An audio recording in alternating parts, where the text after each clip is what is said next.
Hi friends, welcome back. आज की video में हम बात करने वाले हैं इक्विटी डिलीवरी के चार्जेस के बारे में। तो जब भी आप डिलीवरी पे स्टॉक्स को बाय करते हैं या फिर सेल करते हैं, दोनों टाइम पे ही डिफरेंट टाइप ऑफ चार्जेस आपको देने पड़ते हैं। फॉर एग्जांपल एसटीटी या फिर आपका स्टैम्प ड्यूटी या कुछ अमाउंट उसमें से एक्सचेंजेस को भी जाता है। तो डिफरेंट टाइप ऑफ चार्जेस को देखेंगे कि कितना कितना चार्जेस बेसिकली डिफाइंड है इन परसेंटेज टर्म, और ये भी समझने की कोशिश करेंगे कि टोटल बाय और सेल वैल्यू के कंपैरिजन में परसेंटेज टर्म्स में चार्जेस कितने होते हैं। वीडियो के एंड में एक बोनस टिप आपको मैं बताऊंगा ताकि आप अपने चार्जेस को मिनिमाइज कर सकें। तो चलिए स्क्रीन की तरफ चलते हैं। तो ये ज़ीरोधा की वेबसाइट है जहाँ पर उन्होंने डिफरेंट डिफरेंट सेगमेंट्स के अंदर क्या क्या चार्जेस होते हैं वो सब मेंशन कर रखे हैं। अभी इस वीडियो के लिए हम इक्विटी डिलीवरी पे फोकस करेंगे। तो सबसे पहले ब्रोकरेज चार्ज है। तो ज़ीरोधा ये zero basically zero brokerage pay आपको डिलीवरी लेने का और सेल करने का अपॉर्चुनिटी देता है। तो अगर आप फ्रीक्वेंट ट्रेड करते हैं या फिर एक हैंडसम अमाउंट अपने ब्रोकरेज अकाउंट में रखते हैं, I would highly recommend you to check out brokers such as Zerodha, जहाँ पर इक्विटी डिलीवरी पे एटलीस्ट ब्रोकरेज कम से कम देना हो। यहाँ तो ज़ीरो ब्रोकरेज ही है। इसके अलावा दूसरा टैक्स है आपका एस टी टी। सो जितने भी यहाँ चार्जेस मैंशन है उसमें से जो मेजर चंक ऑफ चार्जेस होता है वो एस टी टी के थ्रू ही होता है। इसको सिक्योरिटी ट्रांजेक्शन टैक्स भी बोलते हैं, और ये दोनों साइड लगता है, बाय करते हुए भी सेल करते हुए भी। नेक्स्ट आपका ट्रांजैक्शन चार्जेस है। ये बेसिकली एक्सचेंजेस को जो चार्जेस जाते हैं, बिकॉज एक्सचेंजेस बेसिकली आपके लिए स्टॉक को ख़रीद और बेचने का काम कर रही है। सो दे ऑल्सो वांट कि उनकी बेसिकली रेवेन्यू का सोर्स ही यही है, one of the source, major source ये है। तो यहाँ आप देख सकते हैं एनएससी और बीएससी पे कितने कितने परसेंटेज है। बहुत ही छोटा चार्ज है आई वुड से, लेकिन स्टिल अगर स्टॉक मार्केट में बात करूँ, एनएससी पे हमेशा से लिक्विडिटी ज़्यादा रहती है। मतलब शेयर बाय और सेल करने में बीएससी के कंपैरिजन में कहीं ना कहीं आपको आसानी होगी, और चार्जेस भी कम है। तो ऐसे केस में आई वुड से जनरली मैं तो एटलीस्ट एनएससी पे ही ट्रेड करता हूँ। उसके बाद जीएसटी है। तो इन डिफरेंट चार्जेस में से कुछ चार्जेस के ऊपर जीएसटी लगता है, और कुछ चार्जेस फॉर एग्जांपल आपका एसटीटी। तो एसटीटी खुद में ही एक टैक्स है, तो टैक्स के ऊपर ये जीएसटी के अंदर टैक्स नहीं लगता है। बट आप देख सकते हैं यहाँ पर लिखा हुआ है brokerage, SEBI charges, transaction charges, इनके ऊपर जीएसटी अलग से लगता है। और next thing is SEBI charges और स्टैम्प चार्जेस। तो ये भी दो चार्जेस है। तो परसेंटेज टर्म में और कुछ कुछ चार्जेस फिक्स्ड है यहाँ पर, आप देख सकते हैं, जैसे कि सेबी चार्जेस 10 पर करोड़। तो ये एक चार्जेस का आपका चार्ट है जिसको आप कभी भी रेफ़र कर सकते हैं। दूसरा चार्जेस को प्रैक्टिकली अब समझने की कोशिश करते हैं। तो मैं अपनी काइट वेबसाइट पर लॉगिन हूँ, और यहाँ मैंने आप देख सकते हैं 1 लाख मार्जिन कि इन्फोसिस के शेयर बाय करने की कोशिश करी है, टू अंडरस्टैंड कि चार्जेस एक्चुअली कितना देना पड़ेगा। और ऊपर आप देख सकते हैं कि चार्जेस का ब्रेकडाउन भी होगा। तो इस डिफरेंट डिफरेंट आप अमाउंट्स भी देख सकते हैं यहाँ पर। तो आप ये देख सकते हैं, मेन चीज़ जो नोटिस करने वाली है कि 1 लाख पे लगभग 119 रुपीज़ चार्जेस आपको देने पड़ रहे हैं। सो ये चीज़ बाई करते टाइम है। और आप चलते हैं ड्यूरिंग डिलीवरी सेल। तो यहाँ पर भी जो मार्जिन हम ले रहे हैं वो 1 लाख रुपीज़ का ले रहे हैं।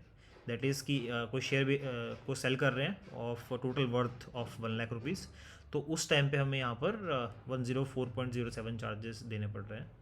यहाँ पर दो चीज़ें नोटिस करने वाली है। एक कि यहाँ पर स्टैम्प ड्यूटी ज़ीरो है। अगर आप बाय करते हुए देखेंगे तो दिस वाज 15 रुपीज़, राइट।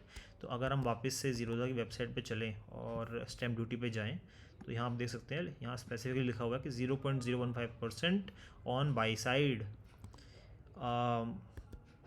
इसीलिए थोड़ा सा यहाँ पर सेल के टाइम पे चार्जेस कम दिखा रहा है as compared to buy 15 rupees.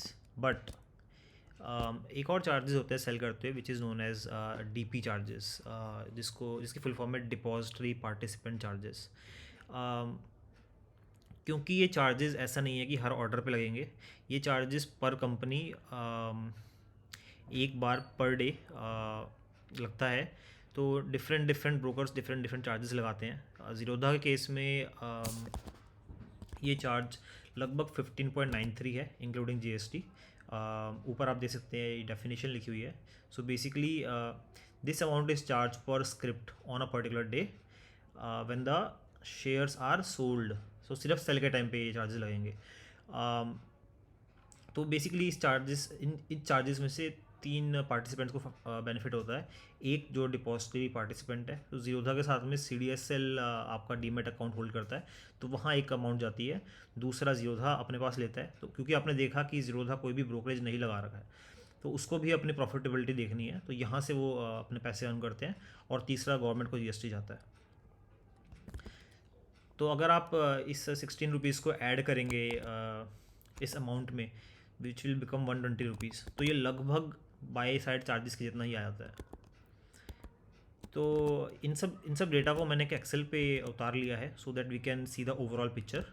तो यहाँ पर आप देख पा रहे होंगे डिफरेंट टाइप ऑफ चार्जेस और कितनी कितनी over a value of 1 lakh buy and sell कितना कितना आपका चार्जेस आपको देना पड़ रहा है। मोस्ट इंपॉर्टेंट चीज़ जो देखने वाली यहाँ पर है, जिसको हम एक थंब रूल भी बना कर रख सकते हैं कि जब भी आप बाय या सेल कर रहे हो, तो जितने भी अमाउंट का आप बाय कर रहे हो उसका 0.12% या फिर आप जितने भी अमाउंट का सेल कर रहे हो 0.12% आपको चार्जेस में देना होगा। ये थंब रूल का बेनिफिट कैसे है वो मैं आपको आगे बताता हूँ।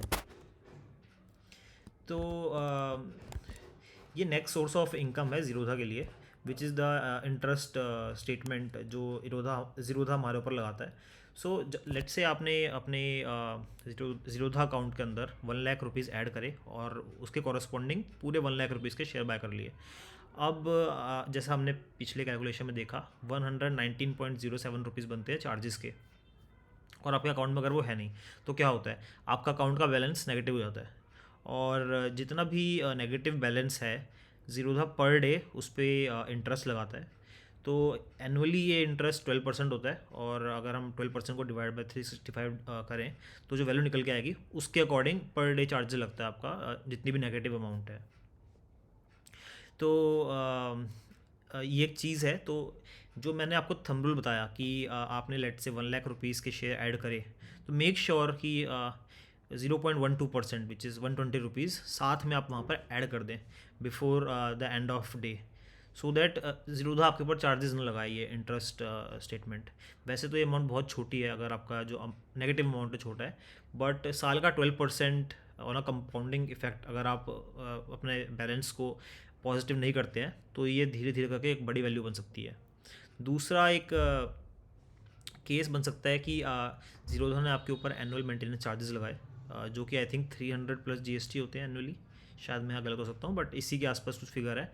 तो अगर आपके अकाउंट में वो वैल्यू नहीं होगी तो वो भी नेगेटिव में चला जाएगा और ऐसे इंटरेस्ट लगने लग जाएगा। तो दोस्तों ये था डिफरेंट चार्जेस जो मैं आपके साथ डिस्कस करना चाहता था। अब एक क्वेश्चन है मेरा आपके लिए, वो एक बार डिस्कस करते हैं। तो कभी आपने सोचा है कि आपके जीरोधा के अकाउंट के अंदर कई बार पॉजिटिव बैलेंस रह जाता होगा और कभी कभी नेगेटिव भी रहता होगा। अब पॉजिटिव जब रहता है तो हमें कोई इंटरेस्ट नहीं मिलता, बट अगर वो बैलेंस नेगेटिव हो जाता है तो हमारे ऊपर इंटरेस्ट लेवी होता है, वो भी 12% पर एनम के रेट से। तो क्या लगता है आपको, क्या ये सही है? कमेंट में ज़रूर बताएं कि आपको क्या लगता है। और आज की वीडियो के लिए इतना ही। आशा करता हूँ कि आपको वीडियो पसंद आई हो। धन्यवाद। Take care.